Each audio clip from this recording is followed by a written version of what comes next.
Alhamdulillahirabbil alamin. Wassalatu wassalamu ala asyrafil anbiya'i wal mursalin sayyidina wa habibina wa syafi'ina wa maulana Muhammadin wa ala alihi wa sahbihi wa sallim ajma'in. Qala Allah Ta'ala fil Qur'anil Karim, a'udzu billahi minasyaitonir rajim. Bismillahirrahmanirrahim. Subhanaka la ilma lana illa ma 'allamtana innaka antal alimul hakim. Wa qala ta'ala laqad kana lakum fi rasulillahi uswatun hasanah liman kana yarjullaha wal yawmal akhir wa dzakarallaha katsiran. Shadaqallahul azim. Yang saya hormati dan yang saya muliakan hadirin sekalian, Bapak-bapak, Ibu-ibu jamaah salat zuhur yang dirahmati Allah Subhanahu wa taala. Alhamdulillah dalam kesempatan siang hari ini kita semua bisa bersilaturahim, bisa melaksanakan kewajiban salat zuhur berjamaah, menghadiri taklim. Semoga semua yang kita lakukan dicatat sebagai amal ibadah oleh Allah Subhanahu wa taala. Amin amin ya rabbal alamin.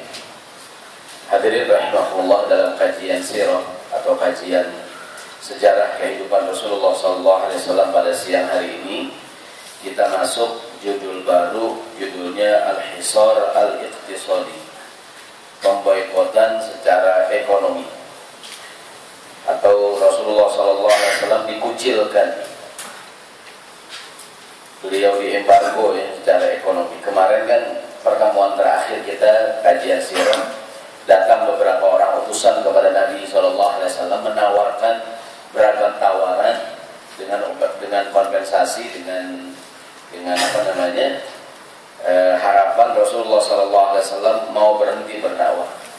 Beragam tawaran yang diberikan tidak diterima oleh Rasulullah SAW.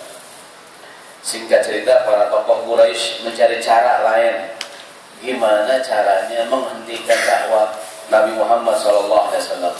Wa ajma'a amrahum, mereka ijma, sepakat ala qatli Muhammadin SAW, sepakat untuk membunuh Nabi.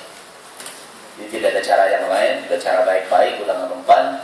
Sekarang sepakatnya ini pemuda yang namanya Muhammad kita bunuh, sepakat mereka. Wa kallamu biha Banu Hashim wa Banu al-Muttalib. Kemudian mereka menyampaikan keputusan akhir ini kepada Bani Hashim dan Bani al-Muttalib. Siapakah Bani Hashim dan Bani al-Muttalib? Qabilah di mana Rasulullah berasal. Kan di Mekah namanya Quraisy. Di bawah Quraisy banyak qabilah-qabilah.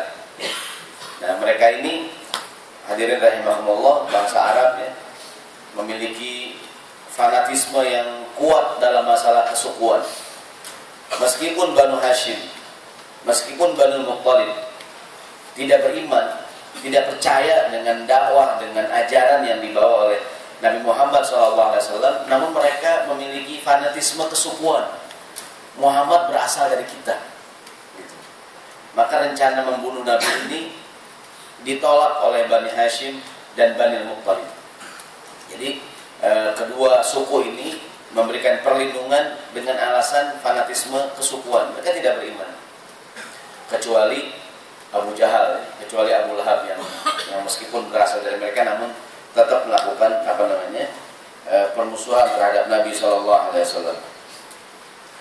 Kemudian hadirin rahimakumullah, karena rencana pembunuhan ini tidak bisa terlaksana karena ada dukungan dari Banu Hashim dan Bani Muttalib, maka rencana berikutnya adalah mereka sepakat untuk mengucilkan Nabi SAW, mengucilkan kaum muslimin, termasuk Banu Hashim dan Bani Muttalib. Mereka dihisar, diembargo, dikucilkan, al-iqtisadi secara ekonomi. Jadi nanti Nabi Muhammad, para sahabat, Banu Hashim, Bani Muttalib dikumpulkan di satu kampung, namanya di kampung di Syekhnya Bani Muttalib. Jadi Bani Muttalib punya satu daerah, dikumpulkan di situ, di lapangan tersebut, dikucilkan. Selama dikucilkan tidak boleh ada perjanjian, tidak boleh ada yang menikahi dengan keluarganya Nabi Muhammad SAW, kaum muslimin dan Banu Hashim serta Banu Muttalib. Tidak boleh ada yang lakukan hubungan, pernikahan nggak boleh. Yang menolongin nggak boleh, transaksi jual beli nggak boleh. Secara ekonomi kaum muslimin dimiskinkan, jadi diembargo secara ekonomi. Nah ini hadirin rahimakumullah, nanti berlangsung selama 3 tahun. Mulai tahun ke-7 sampai tahun ke-10 kenabian. Jadi kaum muslimin kumpulkan ke satu tempat, termasuk mereka yang tidak beriman dari Banu Hashim dan Banu Muthalib.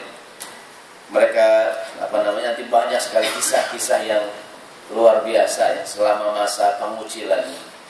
Ada perjanjian ditulis, ditempelkan di dalam Ka'bah. Pada selama ini naskah perjanjian ada, selama itu juga pengucilan berlangsung. Tidak semua mereka yang non Bani Hashim dan bukan Bani Muthalib setuju dengan ini.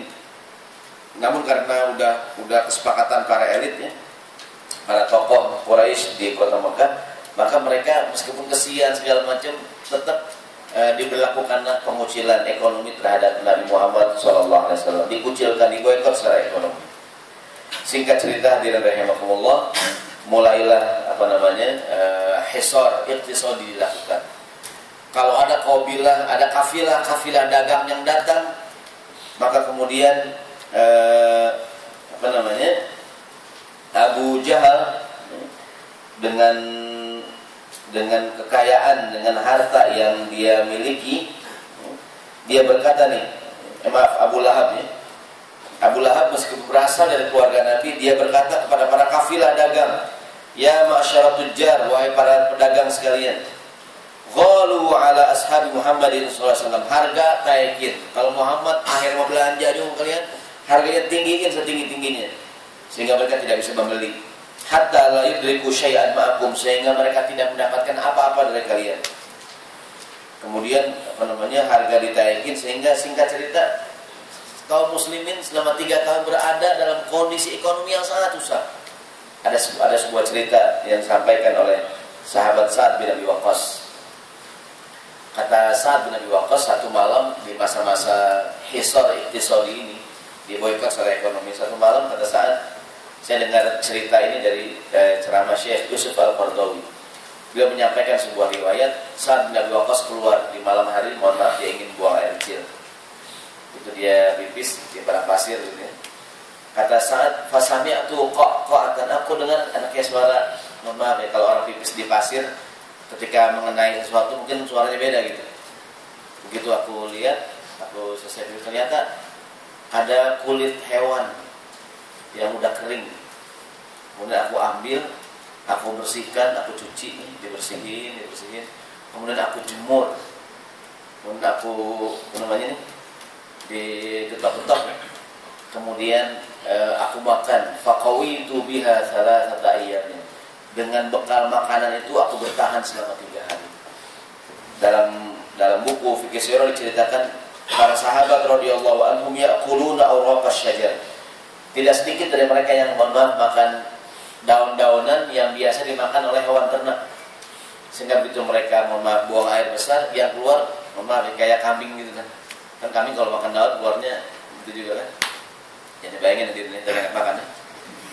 Pokoknya sampai begitu banget dah. 3 tahun.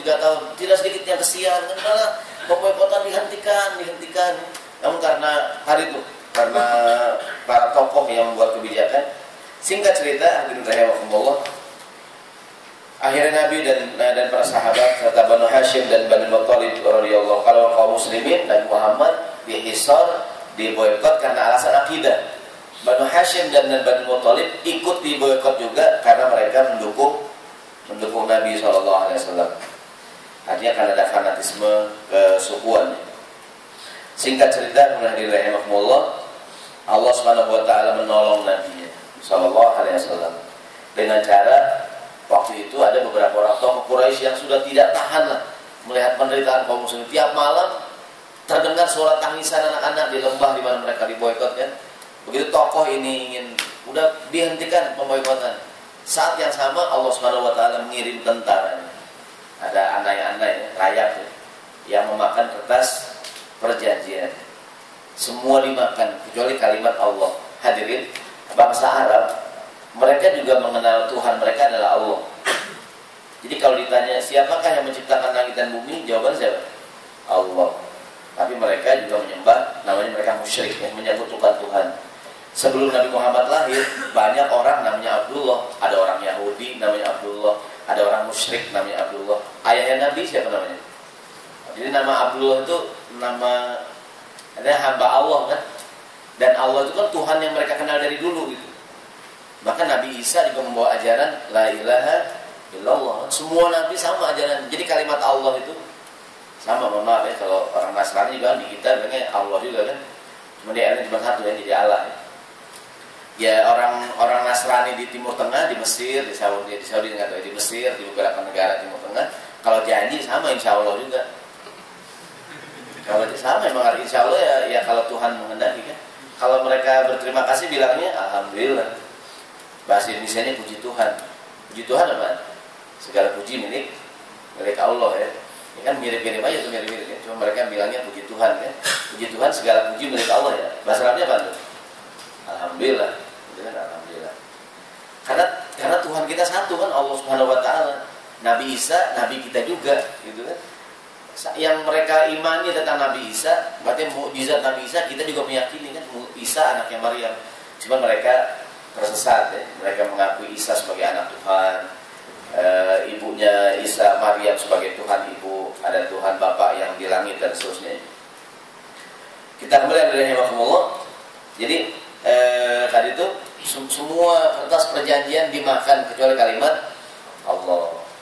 Nabi disampaikan oleh Jibril bahwa itu kertas sudah hancur, maka disampaikan kepada pamannya Abu Thalib. Abu Thalib sampaikan kepada tokoh Quraisy, begitu dibuka ini Ka'bah, benar saja itu surat perjanjian sudah habis di tahun ke-10 kenabian. Dengan habisnya kertas perjanjian berakhirlah masa pemboikotan. Nanti ini tahun ke-10, nanti 3 bulan setelah ini Khadijah meninggal dunia. Abu Thalib pamannya Nabi meninggal dunia. Para ahli sejarah mengatakan disebabkan karena penderitaan yang luar biasa pada masa 3 tahun selama pemboikotan, berakibat pada sakitnya Khadijah dan sakitnya Abu Thalib, sehingga 3 bulan setelah peristiwa ini baik Khadijah dan Abu Thalib meninggal di tahun yang sama. Maka ntar judul pertemuan yang akan datang adalah Amul Husni, tahun duka cita, tahun di mana istri tercinta meninggal dunia dan juga pamannya meskipun tidak beriman meninggal dunia. Hadirin yang dirahmati Allah Subhanahu wa taala, apakah pelajaran yang kita ambil dari peristiwa ini? Al-Hisar, al-Iqtisadi, minimal kita sudah tahu ceritanya. Itu cerita singkatnya, ada masa pemboikotan yang dialami Nabi SAW. Pelajaran pertama dari rahimahumullah, tadi Banu Hashim dan Banu Muttalib meskipun mereka tidak beriman, mereka melakukan pembelaan terhadap Nabi. Apakah kira-kira walaupun waktu itu alasan mereka membela Nabi bukan karena alasan dakwah, bukan karena mereka beriman, karena alasan fanatisme kesukuan. Pelajaran buat kita adalah kita hendaknya tetap memiliki hubungan yang baik dengan siapa saja meskipun mereka berbeda keyakinan. Karena mungkin saja mereka yang berbeda keyakinan dengan kita karena alasan kemanusiaan, karena alasan belas kasihan, karena alasan-alasan yang lain selain alasan akidah, mungkin saja mereka berpihak pada kita manakala kita berada dalam kondisi kesulitan. Maka dalam Al-Quran ada ayat Allah tidak melarang kita untuk berbuat adil dan berbuat baik kepada orang yang beda keyakinan dengan kita, selama mereka tidak memerangi kita dan tidak mengusir kita dari negeri kita. Jadi orang nanya, Ustaz boleh nggak kita diundang sama yang non muslimnya? Boleh-boleh aja. Boleh nggak Ustaz kalau kita undang mereka? Boleh-boleh aja. Bahkan dalam buku fikih sunnah, takziah juga boleh. Kalau yang meninggal non muslim, teman kantor meninggal, boleh nggak kita takziah ke rumahnya? Mungkin orang tuanya meninggal, teman kantor kita non muslim, datang, boleh nggak tuh? Takziah sama dengan kita mengucapkan kepada yang kena musibah, semoga kamu sabar atas musibah yang kamu terima. Boleh nggak tuh? Boleh. Tapi nggak usah kita bilang Al-Fatihah. Oh, saya orang beda agama gitu kan. Mereka juga bingung kan. Bingung sudah. Punya takziah boleh nggak? Ya boleh-boleh aja takziah. Sebagai tanda kita bela sungkawa ya. Atau mereka mendapatkan musibah, kita tolongin, boleh nggak? Boleh. Mereka mendapatkan kegembiraan, ngawinin, kita diundang, boleh nggak? Ya boleh. Jadi Allah tidak melarang kita, la yanhakumullahu, Allah tidak melarang kita terhadap orang yang tidak mengusir kita, tidak memerangi kita untuk berbuat baik dan berlaku adil kepada mereka. Jadi pelajaran dari sini bahwa Banu Hashim dan Banu Muthalib meskipun tidak beriman, namun mereka dengan fanatisme kesukuan, namanya hamiyah. Hamiyah itu fanatisme kesukuan. Artinya hadirin rahimakumullah, sama juga di kita, meskipun juga ya seharusnya sih fanatisme kesukuan juga tidak terlalu diangkat ya.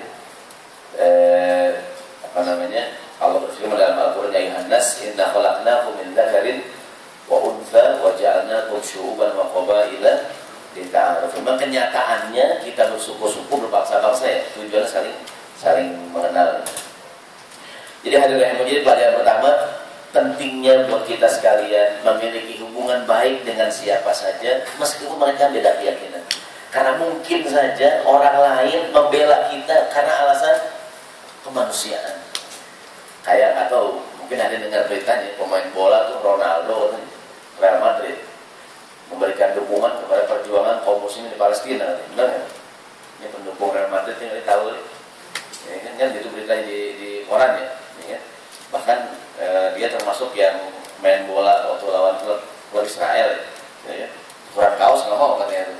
Gara-gara semangat itu ya, semangat membela orang Palestina yang dijajah oleh Israel ya. Artinya mungkin mereka dengan alasan kemanusiaan, alasan humanisme kan, alasan dan lain sebagainya. Jadi memiliki hubungan baik dengan mereka yang non muslim boleh-boleh saja, bahkan bisa jadi baik. Karena suatu saat juga kita memerlukan pertolongan mereka dan mereka berpihak kepada kita bukan karena alasan apa-apa, bukan karena alasan akidah, namun alasan-alasan yang lain, sebagaimana yang dihadapi oleh Rasulullah SAW ketika beliau mendapatkan pertolongan, perlindungan dari Bani Hashim dan Bani Muthalib, bukan karena alasan akidah, namun karena alasan fanatisme kesukuan. Hadirin yang dirahmati Allah Subhanahu wa taala, mudah-mudahan kita ingat bagi mungkin juga saya nggak tahu di Indonesia mirip-mirip ya, kita kan bersuku-suku bangsa-bangsa kan. Walaupun sekali lagi harusnya ya tidak terlalu kita angkat ya semangat kesukuan. Baik hadirin, yang kedua, pelajaran yang kedua adalah betapa para sahabat radhiyallahu anhum Rasulullah sallallahu alaihi wasallam memiliki keteguhan yang sangat luar biasa, kesabaran yang luar biasa manakala menyebarkan dakwah Islam, terutama di tahun-tahun pertama. Namanya mereka memiliki kuwatut tahammul, memiliki kesanggupan memikul beban yang luar biasa. Kan kalau kurang-kurang iman keluar dengan, maka nanti hadirin fenomena kemunafikan di Makkah tuh nggak ada. Orang munafik di mana adanya di Madinah. Jadi begitu berdakwah di Mekah, nggak ada orang munafik, karena untuk Islam perlu pengorbanan. Untuk Islam disiksa, diintimidasi, segala macam tuh. Jadi orang Islam memang semata-mata karena keyakinan tuh. Berbeda nanti begitu hijrah ke kota Madinah, maka fenomena kemunafikan mulai muncul. Apalagi setelah perang Badar menang, 300 kaum muslimin lawan 1000 menang. Perang Uhud menang lagi. Perang Ahzab menang lagi. Istilahnya di kota Madinah Islam menjadi tren. Gitu. Sehingga tidak ada pilihan lain kalau ingin mendapatkan beragam kepentingan kecuali harus bergabung dengan barisan kaum muslimin. Maka nanti tren orang munafik mulai muncul di kota Madinah di bawah pimpinan Abdullah bin Ubay bin Salul, gembong munafikin di kota Madinah. Ini mungkin saya salah, kira-kira demikian. Jadi kalau contohnya di Indonesia, di Jakarta tahun-tahun 80-an, zaman-zamannya pakai jilbab dilarang. Kan jilbab dilarang ya. Yang anak SMA kan nggak boleh pakai jilbab kan. Mungkin sebagian kantor, sebagian pabrik juga nggak boleh pakai jilbab. Di tahun-tahun tersebut ada juga tuh anak-anak SMA yang pakai jilbab kan. Di rumah pakai jilbab, sampai sekolahan dibuka gitu kan. Begitu pulang sekolah pakai lagi gitu. Jadi kita harus bernikmat ya, cerita nikmat ya. Termasuk istri saya begitu tuh, jadi dari rumah pakai jilbab sampai sekolahan, yang nyuruh buka guru agama lagi. Dekat istri saya nyuruh buka guru agamanya, ya. Karena nggak boleh kalau karena yang diomelin guru agamanya ntar. Jadi yang kata istri yang ngelarang yang nyuruh buka tuh guru agama tuh Artinya, padahal kita waktu itu 80%, mungkin 90% Islam ya. Secara kuantitas dibanding sekarang mungkin zaman itu lebih banyak orang Islam ya. Namun bisa kita bayangkan tahun 80-an jilbab nggak boleh dipakai di sekolahan. Sehingga tahun-tahun tersebut mungkin mereka yang pakai jilbab memang benar-benar gitu kan, berjuang ya kan. Bahkan belum lama di beberapa pabrik, rumah sakit kan ada perjuangan pengen pakai kerudung kan. Berbeda ceritanya mungkin ketika tahun-tahun olah alam kita sih husnuzon dengan muslimah yang pakai jilbab. Namun saya tahun 2013 jilbab tren bukan tuh? Oh jadi tren lah. Mudah-mudahan mereka mendapatkan hidayah. Namun tidak sedikit. Kenapa Bu pakai jilbab Bu? Saya kira lebih cakep kan pakai jilbab. Ya, kata suami saya lebih cantik gitu ya. Bahkan ada seminar judulnya lebih cantik dengan memakai jilbab gitu ya. Artinya insya Allah sih mereka pakai jilbab karena keyakinan akidah. Ada nggak yang pakai jilbab karena alasan lain hadirin? Ada mungkin ya. Mobil kada kali. Yang lain aja deh. Nah nyebutin namanya gitu. Ya kan kesannya mesti Islami gitu kan, boleh bergabung dengan partai Islam. Ya. Makin spesifik ya. Kita kembali hadirin. Hadir tahun-tahun 80-an orang yang pakai jilbab itu memang benar-benar karena akidah gitu.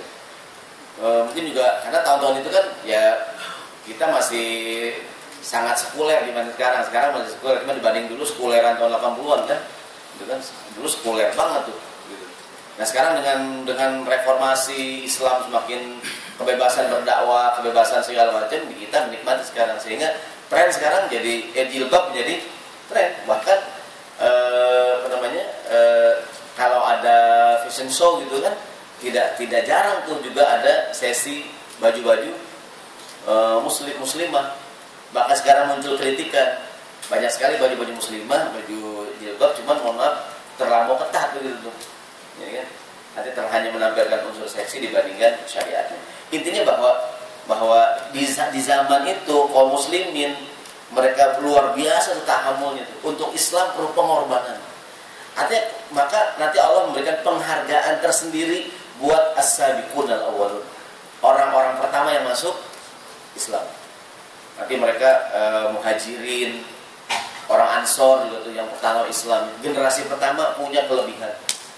Bahkan nanti ada di antara mereka yang melakukan kesalahan oleh Nabi langsung dimaafkan. Alasan Nabi dia termasuk orang yang pertama masuk Islam. Artinya keislaman tidak diragukan lagi.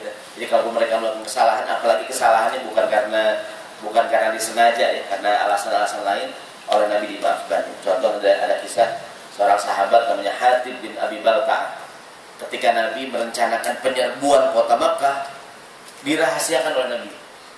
Hatib bin Abi Balta'ah ngirim surat sama saudaranya di Mekah. Kalian akan diserang sama Nabi. Dia ngasih tahu bukan karena apa, bukan karena di Mekah banyak saudaranya gitu. Siap-siap, Mekah akan diserang oleh Nabi. Tapi begitu surat ini belum sampai, Nabi dapat kabar dari Jibril kan, disuruhnya Ali bin Abi Thalib mengejar nih kurirnya, ketangkap ya. Lalu Hatib bin Abi Balta'ah disidang. Sahabat banyak yang kesal luar biasa. Namun karena dia tergolong generasi pertama Islam, oleh Nabi dimaafkan. Alasan Nabi, dia orang yang pertama kali Islam, generasi pertama. Ada ungkapan dalam bahasa Arab, al-fadlu lil mubtadi wa in ahsanal muqtadi. Keutamaan menjadi milik orang yang memulai, meskipun yang melanjutkan berbuat lebih hebat lagi. Kita ini kan generasi berikutnya. Kita nggak boleh bilang sekarang sih keren banget pengajian, sampai beludak, sampai keluar-luar kan, ada di kantin dan kemana gitu. Dulu sih pengajian dikit yang hadir gitu ya. Nggak boleh kita bilang gitu. Kita sekarang beludak pengajian nih. Sampai keluar-luar kan, di kantin, di parkiran, di mana-mana gitu kan. Kita nggak boleh bilang dulu sih cemen pengajian, sekarang dong keren gitu kan. Nggak boleh kita bilang begitu karena kita ada gara-gara ada orang yang pertama yang memulai. Jadi kita ini para sahabat radhiyallahu anhum memiliki kelebihan, mereka memiliki namanya quwwatut tahammul, kekuatan memikul beban yang luar biasa. Pelajaran yang ketiga dari ceritanya dari rahimahumullah. Pelajaran yang ketiga adalah dari kisah tadi Allah Subhanahu wa taala memberikan pelajaran kepada kita, pasti akan menolong Nabi Muhammad SAW dari segala kejahatan yang dilakukan oleh manusia di zaman beliau. Berkali-kali orang berusaha bahkan membunuh membunuh Nabi, meracuni, konspirasi. Allah tidak tinggal diam. Ntar banyak kita ketemu cerita. Karena bukan hanya Nabi Muhammad, nabi-nabi terdahulu juga dijanjiin oleh Allah. Bahkan ini janji buat kita semua hadirin. Allah berfirman di dalam surat Muhammad ayat 7, surat 47 ayat 7. Bismillahirrahmanirrahim. Ya ayyuhalladzina amanu in tansurullaha yansurkum wa yutsabbit aqdamakum. Wahai orang yang beriman, kalau kamu menolong agama Allah, niscaya alias pasti dia Allah akan menolong kamu, bahkan wa yutsabbit aqdamakum, dan meneguhkan kedudukan kamu. Ini janji Tuhan nih. Janji Allah ya. Jadi kalau kita menolong agama Allah, Allah pasti nolongin kita.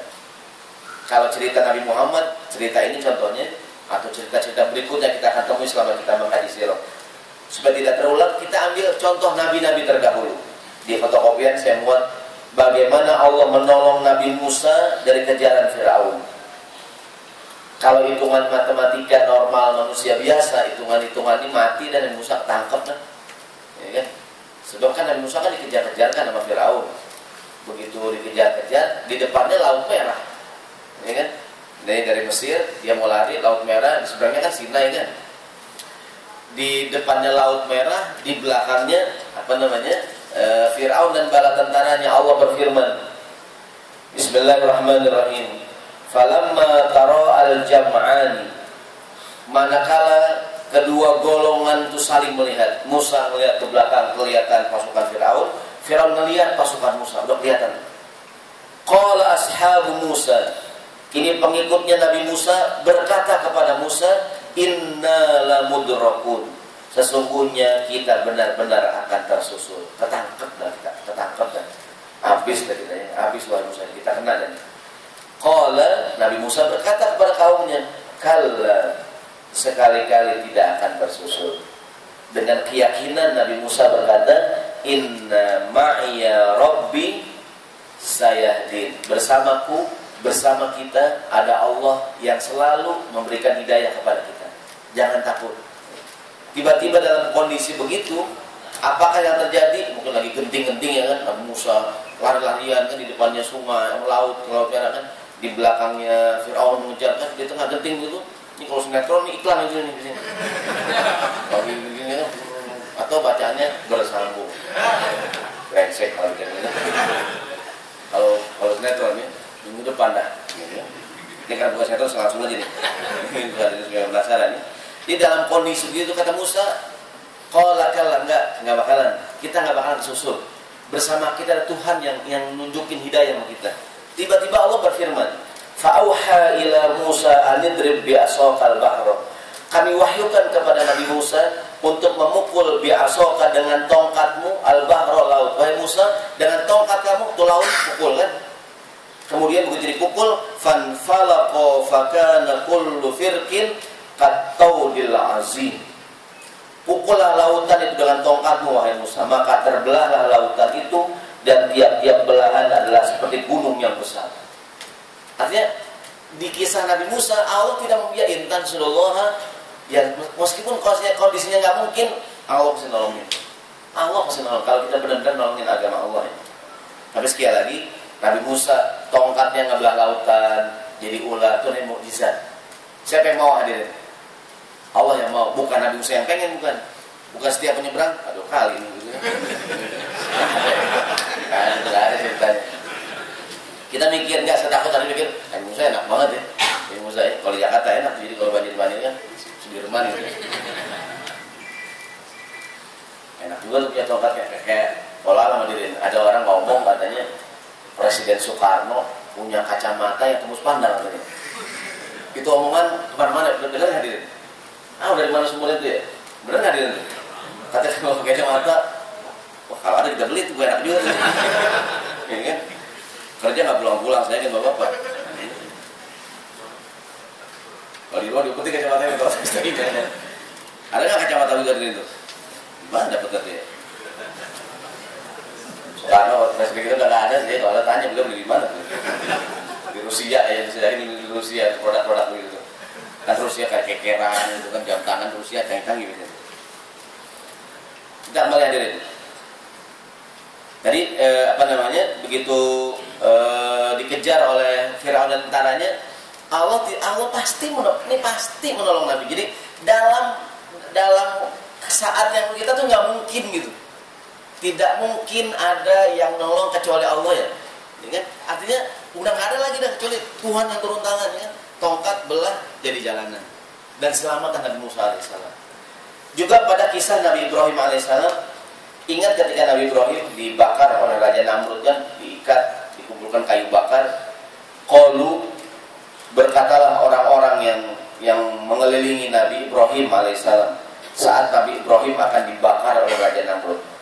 Harriquhu, bakarlah dia, Nabi Ibrahim maksudnya. Wansuru alihatakum in kuntum fa'ilin. Tolonglah, bantulah Tuhan kalian kalau kalian memang ingin menolong Tuhan kalian. Kan menurut mereka Ibrahim menghina Tuhan mereka. Karena Ibrahim menghancurkan patung-patung gitu kan. Begitu dituduh kata mereka, siapa yang menghancurkan patung-patung? Kata Nabi Ibrahim, tanya aja yang paling gede nih. Ya, mungkin dia kali yang membunuh hal yang paling besar di sini, gitu kan? Kata mereka, gimana dia bisa ngancurin orang dia patung? Katanya kalau istilah kita mungkin kalau udah tahu itu apa kamu sembah, gitu kan? Padahal Ibrahim berkata dia nggak bohong, dia cuma bilang yang menghancurkan patung siapa tuh? Yang paling besar di sini. Siapa maksudnya? Ya dia sendiri.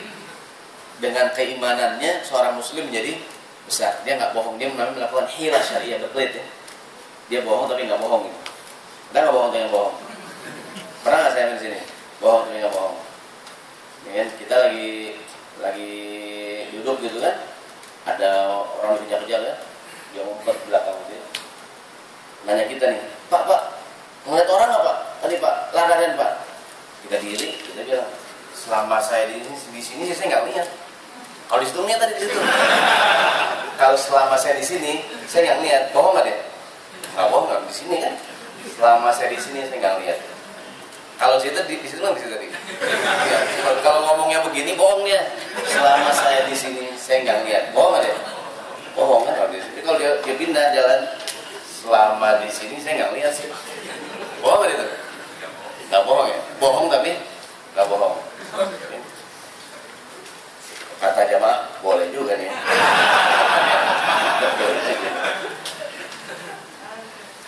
Berhilah ya, berhilah. Kita melihat jadi ya Allah menolong. Jadi di saat itu tidak ada yang bisa menolong Nabi Ibrahim kecuali Allah Subhanahu Wa Taala.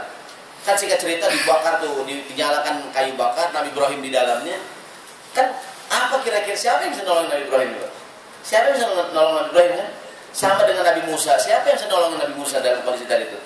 Dalam kasus Nabi Ibrahim, Allah berfirman, "Qulna," kami katakan, "Ya naru, wahai api, kuni bardan wa salaman ala Ibrahim." Wahai api, dinginlah dan selamatkanlah Ibrahim. Pernah saya sampaikan, Allah nyuruh dua kepada api. Yang pertama, dinginlah engkau. Yang kedua, selamatkan Ibrahim. Kalau cuma dinginlah engkau, nah Ibrahim mati juga, mati kedinginan. Dia nggak mati kepanasan, matinya dinginan. Kalau bilang bardan, dingin dan selamat. Ada nggak orang mati kedinginan? Ada juga ya. Nih. Jadi jangan dipotong ayat ini. Jadi katanya dari Allah ya, ada orang kalau belajar ya, kalau pengen nggak kena api, baca ayat yang 3 kali. Ya naru kuni bardan wasalaman ala Ibrahim. Nggak percaya saya pulang kantor, yang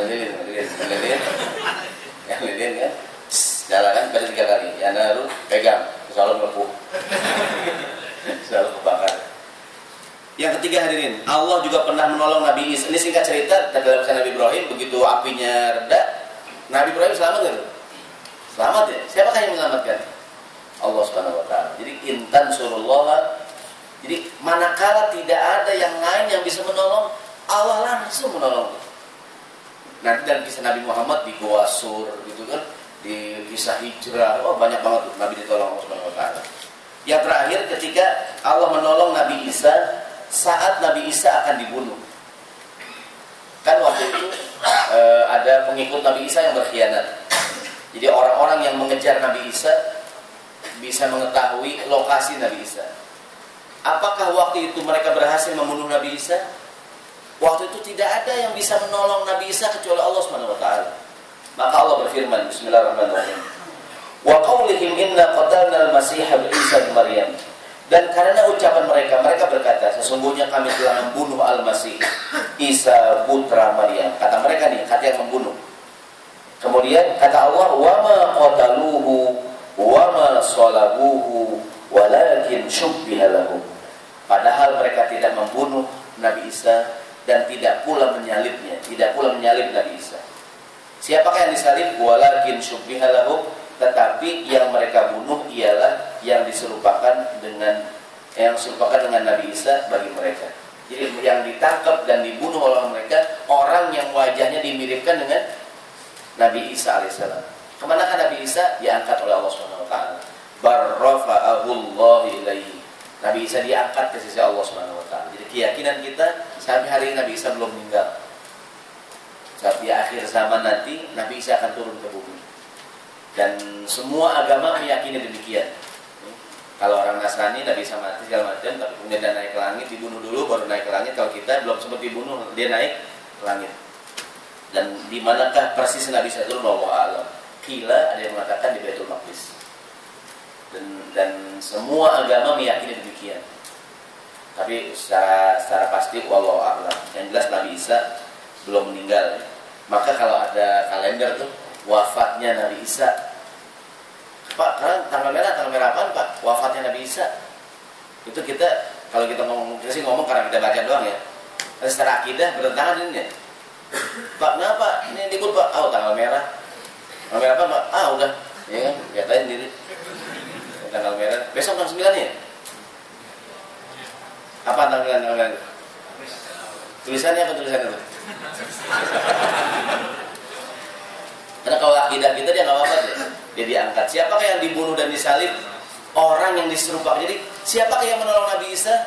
Allah Subhanahu wa taala. Jadi kita kembali, ini sekedar 3. Nanti Nabi Nuh, nabi-nabi yang lain tuh, Nabi Soleh, Nabi segala macam, Nabi Yunus, ya, Nabi Yusuf alaihissalam, ya, kisahnya luar biasa. Semua mereka ditolong oleh Allah Subhanahu wa taala. Kesimpulannya yang ketiga hadirin, kalau kita menolong agama Allah, kita pasti ditolong oleh Allah Subhanahu wa taala. Sebagaimana Nabi Muhammad dalam kisah pemboikotan, Allah mengirim rayap sebagai tentara.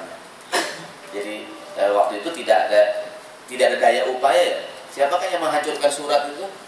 Tentara Allah berupa rayap yang datang dan menghabiskan surat perjanjian, dan berakhirlah masa pemboikotan secara ekonomi. Pelajaran terakhir ya, adalah bahwa hadirin, manakala kita mempertahankan akidah keyakinan kita, mungkin kita akan berhadapan dengan ancaman ekonomi. Jadi kadang-kadang ini situasi yang kadang kita hadapi. Orang akan mengancam kita dari sisi ekonomi kita, dapur kita ya. Karena orang kalau bicara dapur kacau lah. Orang kalau udah bicara masalah pekerjaan kan, kamu mau begini atau kamu berhenti dari rumah dulu. Kadang-kadang orang lebih milih pekerjaan dibandingkan mempertahankan akidah. Mudah-mudahan tidak demikian ya kita sekalian. Mungkin saja manakala kita iltizam komitmen dengan agama ini, kita berhadapan dengan ini nih, hisar iktisadi. Kita berhadapan dengan pemboikotan, diembargo secara ekonomi. Baik kita secara individu ataupun negara. Sudan tuh pernah diembargo bertahun-tahun. Sudan, nggak tahu sampai sekarang masalahnya. Sudan, Libya, itu kan negara-negara Muslim, ya Irak, itu kan negara Muslim tuh, kan? Yang diembargo secara ekonomi oleh kekuatan internasional. Ya. Nggak tahu kesalahan mereka apa, kecuali mereka Muslim.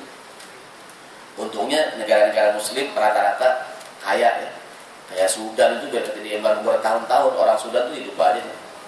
Karena Sudan ini negara subur ya. Dia banyak pertanian, ada banyak peternakan dan sebagainya.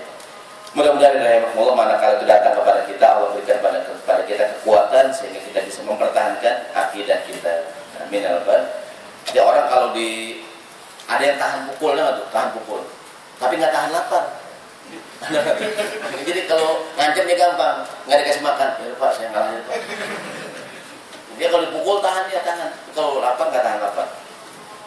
Mudah-mudahan kita apapun yang menimpa kita, Allah berikan kekuatan pada kita sekalian. Amin ya rabbal alamin. Insyaallah pertemuan berikutnya dari rahimahumullah judulnya adalah sebelum nanti tahun duka cita adalah awwalu hijratin fil Islam. Kondisi kaum muslimin semakin susah, nanti Rasulullah mengizinkan para sahabat hijrah ke wilayah yang lain.